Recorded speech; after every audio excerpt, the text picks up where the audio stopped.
देश से लक्ष्मी को ये लोग ले लिए और दरिद्र को लाके बैठा दिए। दरिद्र क्या है और लक्ष्मी क्या है आपने देखा होगा। देखिए ये है चांदी का रुपया, ये हमारे देश में पहले चलता था और इसी को लक्ष्मी कहा जाता है, इसी को रुपया कहा जाता है। और आज भी कॉइनेज एक्ट 1906 के अनुसार वैध रुपया यही है। आज अगर इस रुपये को हम लोग बाजार में लेकर के जाएं तो 50 किलो गेहूं मिल जाएगा इस रुपया से। और हम लोगों ने सुप्रीम कोर्ट में इसी को रखा। Justice A K. माथुर और लोकेश्वर सिंह पंता की खंडपीठ थी और उस खंडपीठ के सामने हमने 3 रुपया लेकर के रखा। 3, एक तो ये रुपया थी और 1 रुपया और है, ये है 1940 से 45 के बीच। इसमें आधा चांदी होता है और आधा मिक्स होता है। और 1 रुपया जो इस समय चल रहा है ये दरिद्र है, यही दरिद्र है, यही दरिद्र नारायण है। इनका स्वभाव है, ये जहां भी जाते हैं उसको अभावग्रस्त बनाएंगे। ये अभाव पैदा करने के लिए लाया गया, वो कभी पूरा होगा ही नहीं। और ये है लक्ष्मी, ये जहां भी रहेगी वहां अभाव नाम की कोई चीज नहीं रहेगा।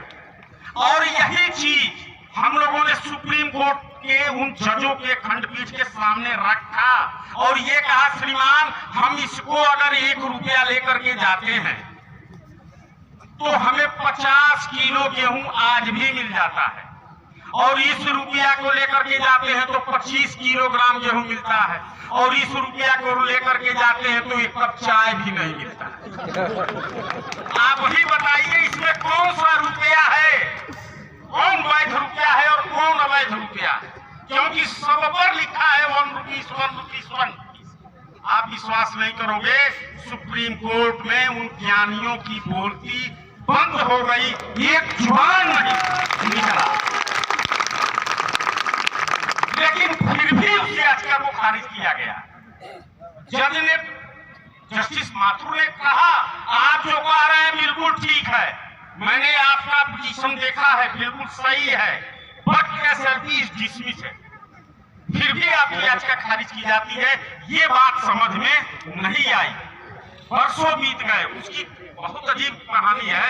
लेकिन मेरे दिमाग में ये क्वेश्चन बार बार उठ रहा था कि ये सुप्रीम कोर्ट के जजेज हैं, कोई गहरे गहरे व्यक्ति नहीं है, इन्होंने क्यों ये बात कही? मेरे ही सामने तमाम याचिकाएं खारिज किया और सीधा यस या नो में बोलते थे लोग।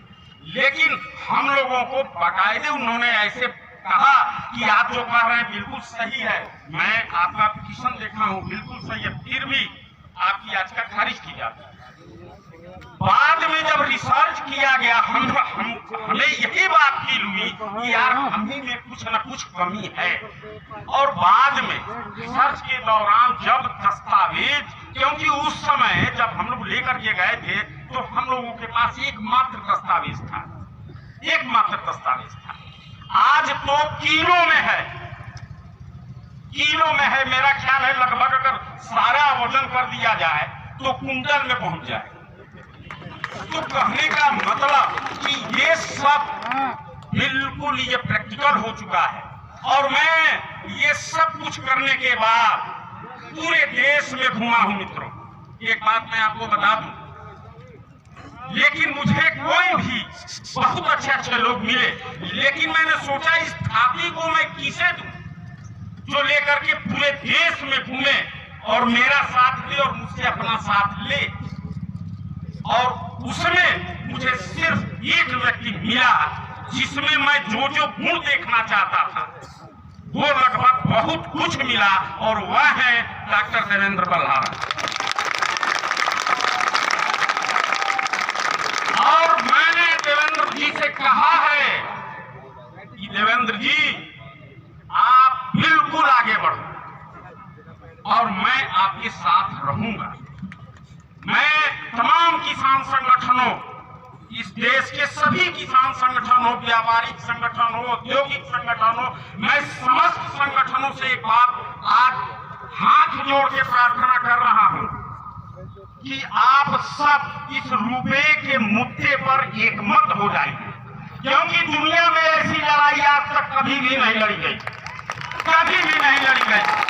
और जिस दिन, सुन लो मित्रों, जिस दिन इस रुपया की लड़ाई को आप लड़ लिए तो आपकी सारी जितनी भी परेशानियां इस समय देश के अंदर चल रही हैं, बेरोजगारी की, इसकी, उसकी, शिक्षा की, सब में लगभग 75% कमी तुरंत होगा। ये आज जो महंगाई की बात की जा रही है ना, ये महंगाई और कुछ नहीं है, ये लूटपाट है, लूटपाट। ये अभी आप ट्रेनिंग में आइएगा तो उसमें सारी चीजें रखी जाती है, क्योंकि यहाँ हम उतना समय भी नहीं लगे। तो कहने का मतलब ये कि इन सब चीजों का हम शोध करके और पूरी तौर तरीका से हम तैयार हैं।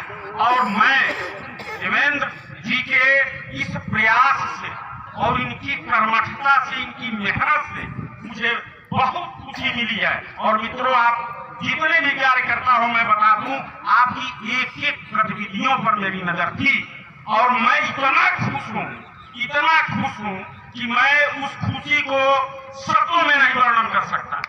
आपको बहुत बहुत बधाई। और जिस तरीके से आपने मेहनत किया है, मैं उसको बहुत नजदीक से गौर कर रहा था और मैं इतना खुश हूं कि मैं जिस काम को सोच रखा है, मुझे अब पूरा विश्वास हो चला है कि आप लोग उसको पूरा कर दो, बिल्कुल पूरा। तो इसके लिए हम आप सबको बधाई देते हैं विशेष रूप से। और जिसको भी रुपया से संबंधित कुछ भी समझना हो तो मैं इस समय हूं। और डॉक्टर देवेंद्र मल्हारा जी को हमने बहुत कुछ सौंपा है और वही देखेंगे, और पूरे इस देश का नेतृत्व उनको दिया गया है। इसलिए हम उस समस्त संगठनों से कहूंगा कि आप लोग इस मुद्दे पर मल्हारा जी का साथ जरूर दें, क्योंकि यह एक ऐसी क्रांति आने वाली है अभी। और मैं आपसे एक अनुमति चाहता हूं, रुपये की लड़ाई तो पूरे देश में लड़ी जा रही है, अभी ये प्रथम चरण है, ये अभी ट्रेलर है, ये अभी असल लड़ाई नहीं है। ज्ञान युद्ध तो यार असल ज्ञान का एक ज्ञान युद्ध है, इसमें कोई तोड़ फोड़ आंदोलन हड़ताल करने की कोई जरूरत ही नहीं है। इसमें सब लूटे जा रहे हैं, मजदूर, किसान, व्यापारी, कर्मचारी, अधिकारी, पुलिस, सेना, आखिर सब रुपये से काम करते हैं ना, सभी रुपये से लेन देन करते हैं ना, उनको भी तो लूटे जा रहे हैं। तो ये लड़ाई जन जन की बनने जा रही है, सबकी है। तो इसमें हम ये चाहते हैं कि आप सब लोग एक झंडे के नीचे इस मुद्दे पर आ जाए, इसी को लेकर के क्रांति हो। और मैं अभी ये पहला चरण पूरा किया, अभी हो रहा है, अभी पूरा तो नहीं है, लेकिन आपके उत्साह को देखते हुए, आपके कार्य को देखते हुए मैंने मन बनाया है कि अब मुझे दूसरे चरण में प्रवेश कर जाना चाहिए। तो आप उसकी अनुमति देते हैं? अनुमति है? अब दूसरे चरण में प्रवेश किया जाए। चलिए मल्हारा जी, अब आप तैयार हैं? भारत की हुंकार है। तो बस इन्हीं सब शब्दों के साथ हम अपनी बात को विराम देंगे और आप सभी को हृदय से नमन है। सबका बहुत बहुत धन्यवाद।